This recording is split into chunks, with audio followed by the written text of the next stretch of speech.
Naruto a perdu la mémoire dans Boruto.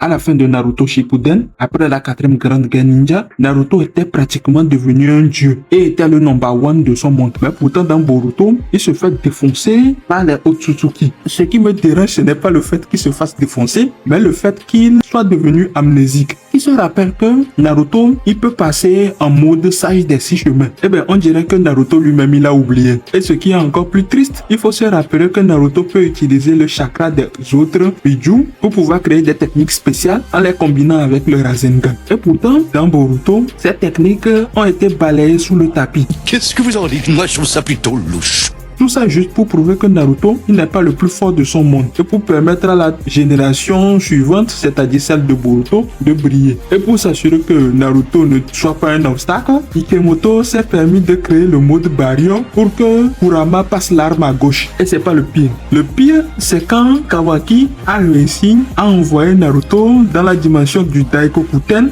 pour des vacances illimitées. À ce niveau, c'est carrément forcer le scénario. Parce qu'il faut se rappeler que Naruto, il a combattu contre Obito, le big boss de la manipulation des dimensions. Ce qui signifie que Naruto doit forcément avoir des méthodes pour pouvoir échapper à ce genre de piège. Moi, je refuse pas qu'on nerf un personnage juste pour mettre en valeur la prochaine génération. Mais il faut au moins accorder du respect à quelqu'un qui est pratiquement devenu une divinité dans l'univers que l'on essaie de développer. Mais malgré tout ça, celle pour laquelle j'ai le plus de pitié, c'est Kaguya. Dans les bras d'Ikemoto, elle est passée du statut de déesse de la lune plus puissante à simple Otsutsuki de rang inférieur. Mais bon, ça c'est pour une autre fois. En attendant, abonne-toi sur ce.